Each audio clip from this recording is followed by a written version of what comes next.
ketombe di dalam telinga. Ini adalah pertanyaan dari Ahmed. Dok, telinga saya di sekitar lubang telinga ada lapisan ketombe jika diisi sorot lampu senter. Terkadang telinga saya gatal kalau digaruk keluar serpihan seperti ketombe. Ini kenapa ya dok? Apa bisa disembuhkan? Jadi kondisi gatal itu bisa diakibatkan karena macam-macamnya. Kalau pada kondisi ini kan ada kayak ketombe, berarti liang telinganya cenderung kering banget. Nah, kering ini banyak faktor. Memang karena kebiasaan dikorek telinga akhirnya kering, nah ini bisa menyebabkan gatal dan iritasi. Ada juga yang memang bawaannya liang telinganya kering.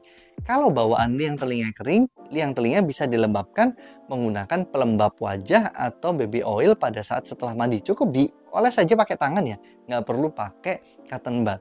Tapi kalau misalkan gatal ini masih berulang dan pengen dilakukan terapi secara pasti, kita harus melakukan pemeriksaan secara langsung. Disarankan tetap ke dokter THT juga. Telinga selalu gatal setiap hari? Ini adalah pertanyaan dari Supina. Nah, Supina ini nanyain, telinganya gatal, kemudian obat apa sih yang cocok untuk telinga gatal tersebut? Jawabannya adalah gatal di telinga diobatin sesuai dengan kausanya atau penyebabnya. Karena penyebabnya ada banyak. Yang pertama, diakibatkan karena liang telinga yang terlampau kering. Nah, ini juga bisa menyebabkan gatal. Yang kedua, diakibatkan karena bakteri maupun jamur. Jadi karena faktor infeksi, itu bisa menyebabkan gatal juga.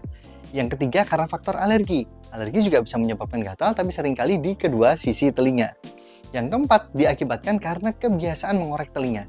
Di telinga itu ada syaraf, apabila kita sering korek telinga, akan mengakibatkan respon adiktif. Jadi kecanduan, pengen banget, nyaman rasanya kalau nggak dikorek, rasanya ada yang kurang.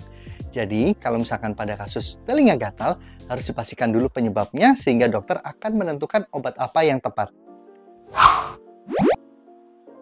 Telinga gatal sampai keluar cairan berbau. Ini adalah pertanyaan dari Risa.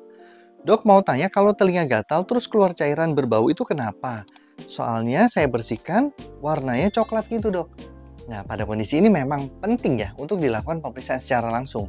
Karena ingat, di dalam telinga itu memang keluar lendir, yaitu yang kita sebut dengan serumen. Itu adalah kelenjar yang memang diproduksi oleh telinga. Nah, selain serumen, ada juga kelenjar lemak. Dia tuh lengket juga, warnanya kadang agak orange. Kalau campuran juga bisa berwarnanya agak berbeda juga. Nah, pada kondisi ini kalau misalkan berbau dan gatal, biasanya ada masalah. Yang kita khawatirkan ada infeksi di liang telinga, misalkan contohnya bisa jamur juga. Bisa bahkan sampai infeksi di balik gendang telinga yang asalnya dari balik gendang telinga yang menyebabkan gendang telinga berlubang. Sehingga sampai keluar cairan di dalam telinga. Nah, pada kondisi ini memang penting untuk dilakukan pemeriksaan ke dokter THT karena bisa pengobatannya berbeda.